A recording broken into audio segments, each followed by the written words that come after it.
Sa video na ito ay pupunta ako sa 5 iba't ibang fast food drive-thru restaurant pero hindi kami gagamit ng sasakyan di gasolina. Kundi ang gagamitin namin ay itong pedicab o tinatawag nilang padjak.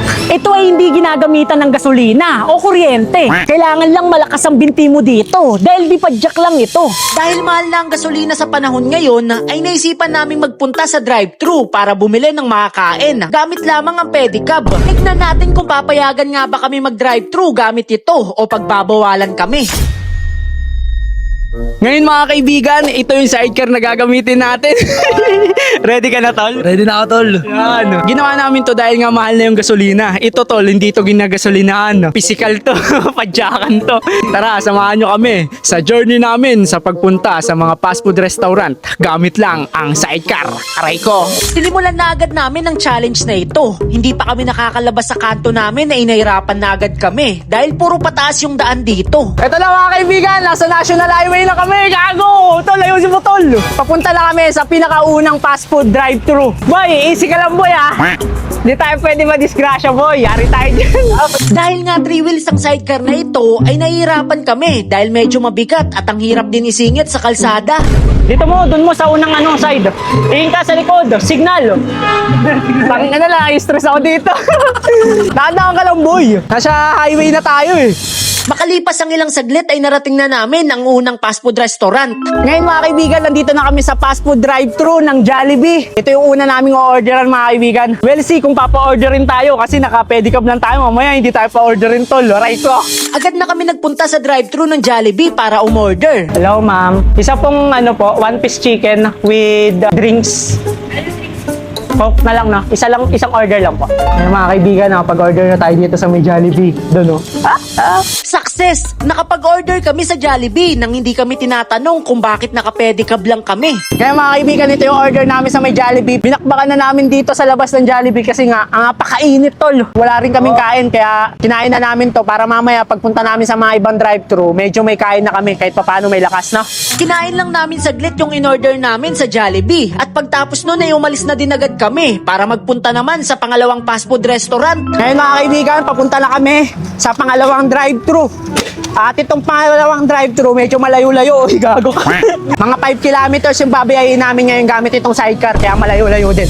Ito yung mga challenge sa content na ito. Una, hindi kami pwedeng umulit na bumili sa kaparehas na fast food restaurant na nabilihan na namin. Kailangan iba't ibang uri ng fast food ang mapupuntahan namin para umorder. Pangalawa, kailangan namin makahanap ng drive-thru na hindi kami dadaan sa national highways dahil bawal na dun magbiyahe ang pedicab. Pangatlo, yung pagod na dadanasin namin sa pagpipedal sa pedicab na ito at sinabayan pa ng napakainit na panahon. Ngayon mga kaibigan, mag-switch naman kami ni Ace. Ako naman muna yung magdadrive ngayon kasi napagod na siya. Almost mga 3 kilometers pa yung babayayin namin. Tara, samahan nyo ako. Let's go.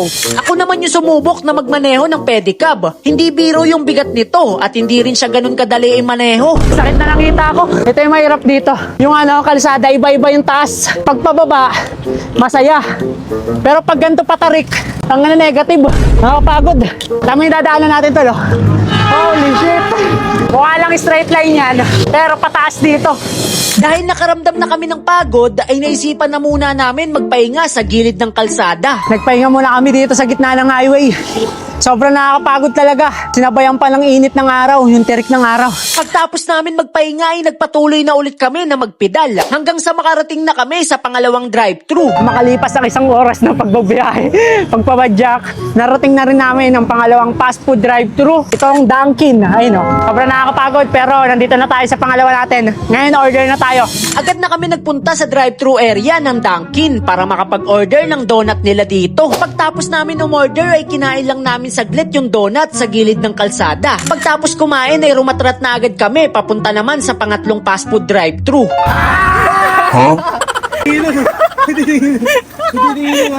Tol, tol, makasagi tayo. Kahit nag-enjoy tayo, safety pa rin syempre. Makalipas ang ilang minuto ay nakarating naman kami sa KFC. Ngayon mga kaibigan, kakarating na namin dito sa may KFC at dito may drive-thru rin. Pero ito na yung pangatlo nating fast food drive-thru na o-orderan para kumain. Nakakapagod tong journey na to, gawa ng talagang pinapadyak lang namin eh. Pero at the same time, kahit pa paano na-enjoy namin tol. Walang gasoli-gasolina, di ba? Talagang palakasan lang ng katawan. Agad na kami pumunta sa drive-thru area ng KFC para makapag-order na agad ng makakain. Ngayon mga kaibigan, nag-order na kami dito sa may KFC drive-thru. Thank you po. Ngayon mga kaibigan, nandito kami sa gilid ng kalsada. Dahil drive-thru lang kami, dito lang kami sa gilid ng kalsada kumakain. Kain mga gar. Ito yung pangatlong drive-thru na pinuntahan natin mga kaibigan gamit ang sidecar. Meron pa tayong dalawang natitira. Kumain at tagpahinga muna kami sa gilid ng kalsada para kahit papano ay makapagpahinga na muna kami. Ops, bago natin ituloy ang video, kung gusto mo rin magkaroon ng iPhone 13 brand new na libre, ano pang inaantay mo? Mag-subscribe ka na sa YouTube channel ko. Dahil pag umabot ako ng 200,000 subscribers, ipamimigay ko itong iPhone 13 brand new ng libre sa inyo. Kaya kung nanonood ka ngayon tapos hindi ka pa nakasubscribe, mag-subscribe ka na! Let's go! Balik na tayo sa video. Ang sunod naman namin pinuntahan na drive-thru ay ang McDonald's. Mag-order na sana kami sa McDonald's kaso bigla kaming may napansin na problema sa gulong ng pedicab. Ngayon mga kaibigan, nagkaroon ng problema yung pedicab namin. Tumabingi yung gulong ngayon, oh. Natabingi yung gulong mga kaibigan. Pero subukan namin remedyoan mga kaibigan. Hiram lang to ng tropa, yari siya dito. Sinubukan namin ayusin yung gulong ng pedicab. Mabuti na lang madali lang namin nabalik sa normal yung gulong. Maluwag lang pala yung bearing kaya tumabingi. Okay na ulit mga kaibigan, natabingi lang pala. Kinabahan si tropa. Pagtapos namin maayos ay dumiretso na ulit kami sa drive-thru ng McDonald's para makapag-order na ng makakain.